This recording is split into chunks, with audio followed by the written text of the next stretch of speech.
Welcome back to Just Between Us, a show about me and my haircut. It's called The Ruth. Okay, so thank you all so much for just hanging in with this channel for the last few months. I know it has not been regularly scheduled content because I have been in New York for the last 8-9 weeks, first caring for my mother and now grieving her passing. I got this haircut because it was my mom's iconic style. I'm wearing her shirt, I'm wearing her necklace, I'm wearing her ring, I'm wearing her earrings. I am doing my best to keep her spirit and style alive because let's face it, it's better than my style. So I'm recording this the week before my book comes out, and I thought a lot about, is it weird and icky to be promoting my book when my mother just died? But look, Ruth was a hustler. She understood the game. And quite honestly, she did so much work for this book that it would be unfair. It would be a betrayal to her legacy for me not to do everything I can to get the word out there about it. The book is called I Do, I Think, Conversations About Modern Marriage. Gabe, I know this will be backwards, so could you put in a graphic where it's not backwards and then people could read it correctly? That would be great. I wrote this book because I have been so shaped by marriage my entire life. It's something that I've always wanted, it's something I've always coveted, and I think a large reason for that is because of my parents' marriage. My parents' marriage was not perfect. It was not a marriage where there was no bickering. It's not a marriage where there wasn't some constant clashing over personality traits that just never smoothed itself out. It was a marriage that was built on friendship, though, and love. One of the main questions I had going into this book was basically, why do people still get married, right? Like, we don't need marriage anymore, at least in the Western cultures. And, obviously that's different in some religions and some cultures, but I would say for a lot of people in America and in the West, it's not the same social necessity that it used to be, right? Because women can now get their own mortgages, get their own credit cards. You can live with your partner and not be married and not have people whispering about you behind your back. You can have kids with your partner and not have people whispering about you behind your back. I mean, maybe some people will, but in general, it's not so shocking anymore, and we see a lot of celebrities do it. So after my broken engagement, I was like, why do I still want this thing so badly, right? Like, my fiance walked out on me. It basically shattered my entire illusion that, like, being married or being engaged meant that I was safe from heartbreak. Anything, it meant that the shock of someone leaving me was that much worse because we had made such a public commitment to each other. And then I began my investigation.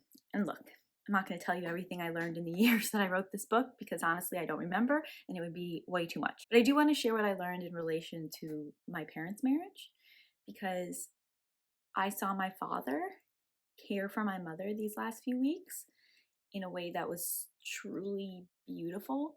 I think we throw the term beloved around a lot. While I was watching it happen, the word that kept popping up in my head was devoted. He was utterly, utterly devoted to her during that time, kind of as he was throughout their entire marriage. And my husband, John, was devoted to me during that time and remains so as I'm grieving and processing and dealing with everything. And do I think that you need marriage to have that level of devotion? No, but I also think I could not have survived losing my mother without being married. And again, that's me, right?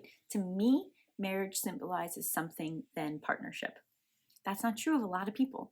So what I'm talking about moving forward in this video, it might feel true to you, but in the sense of having a partner and having a partnered lifestyle. And the marriage part might mean nothing, right? The marriage part might be like, I don't need that. I don't agree with marriage. I don't need the paper. It's more meaningful for me without actually having the paper because it means I get to choose to be here every day rather than feeling like I legally have to. So a lot of this is through my lens as someone who really does value marriage. It saved me. My connection with my mother was one of the things that tied me to this world. It made me feel seen, it made me feel supported, and if this had happened to me a few years ago, I would have been too untethered to continue without her. My sense of self, my sense of being part of something, of being part of a community, I don't know if I would have had enough support there. But knowing that I have John and knowing that I have now a family that is now +1. Being married to John during this time made me feel like I could ask anything of him. And again, that's me. There are plenty of people that can ask that of their partners when they're not married. But for me, knowing that he was my husband, I could be like, I do need you to come to New York sooner. I do need you to go to the ER with my father 2 different times. I do need you to cook for us and care for me and take care of the dogs because I'm way too busy caring for my mother. It just allowed me to lean on him in a way that me personally, again, personal decision, I don't think I could have done if we were not married. All of that said, I also learned a lot about the insidious parts of marriage, right? Like one of my favorite reviews of this book was someone saying that it was refreshingly agnostic about marriage. And you might be surprised to hear that because on this channel I've been so pro marriage this whole time. But one of the things I've realized researching this book is that the history of marriage and the roots of marriage are extremely problematic. And so it makes a lot of sense that people would want to opt out of that. What I wanted to put forth was the idea that modern marriage, the marriages that we can build today in today's society, can be separate from marriages of old or the 1950s. We are now in a society that allows us to be much more flexible with what modern marriage looks like. That means in terms of the division of domestic labor, you can go into a marriage no longer assuming that the woman, if it is a heterosexual marriage, is going to take on the majority of domestic labor, even though studies have shown that that isn't what ends up happening.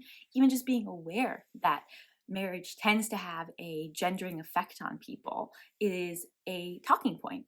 You're able to say, hey, I want to marry you, but I also know that women end up doing more of the housework. I don't want that to be the case. What can we do in our marriage and our agreement to each other to avoid that? There's also so many more options financially. This idea that you just have to pool all of your assets together and that you're completely at the whim of your spouse and their money habits is no longer super the case. You can be very mindful about keeping separate accounts. You can be mindful about what you combine. You can be incredibly mindful about your premarital money and protecting those assets so that no matter what happens, that money stays yours because you have kept track of it and know that it's yours. I also think that prenups are a wonderful idea, and postnups, which is basically the same thing, it's just after you get married.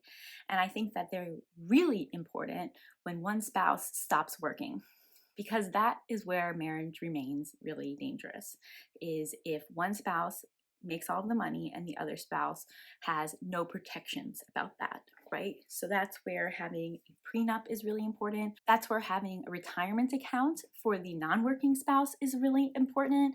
Just these things that, like, when we were growing up we didn't even think about, now should be on the top of everyone's mind, because it is a big risk to get married to someone, emotionally, financially, physically, and unfortunately in some situations. So being aware of the dangers can help us protect ourselves a lot more. Even if you're not thinking about getting married, or anywhere near thinking about getting married, or you've already done it and you're like, I know everything there is to know because I've been doing it for decades, I think this book might be interesting to you because it is a lot about how just the structure of marriage has shaped society, and how as a society we have put this dyadic relationship above all other relationships, right? Like, why can't I add my best friend to my health insurance?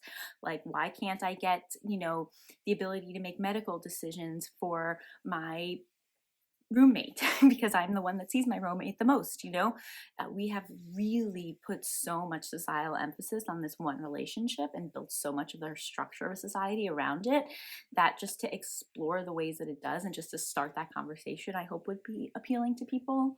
And I interviewed my parents, so there's a lot in here that is about my mom and my dad and the marriage that they built and how that impacted me and how that affected me and how I view marriage, because we are so much shaped by the marriages that we grow up around. And it's pretty obvious that my parents had a really, really special one. And so far I have too, which has been absolutely wonderful. So that is my pitch, my rambling, maybe not as clear as it normally would be pitch. But if you're able to or interested, you can pre-order. I think, anywhere books are sold. If you're an international viewer, you can get it on Amazon, I believe. We're still trying to sell those international rights, so maybe that'll happen, maybe it won't. But I believe that there's a division of HarperCollins that sells it through Amazon internationally, but let me know if that's not the case. Pre-orders make or break a book's success, unfortunately. So if you are so inclined, you can get the hardcover, you can get an ebook version, you can get the Audible version, which I recorded so you can hear more of my wonderful voice.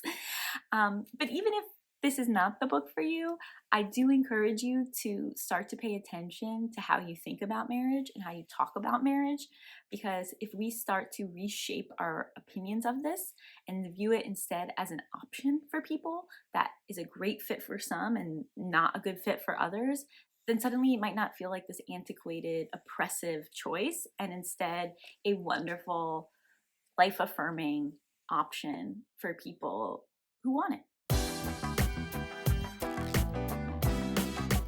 Yes, I have been recording this video the whole time as someone is cleaning the entire house, and I really apologize for that sound. Gabe, if you could cut that out, that would be great. Life's wild.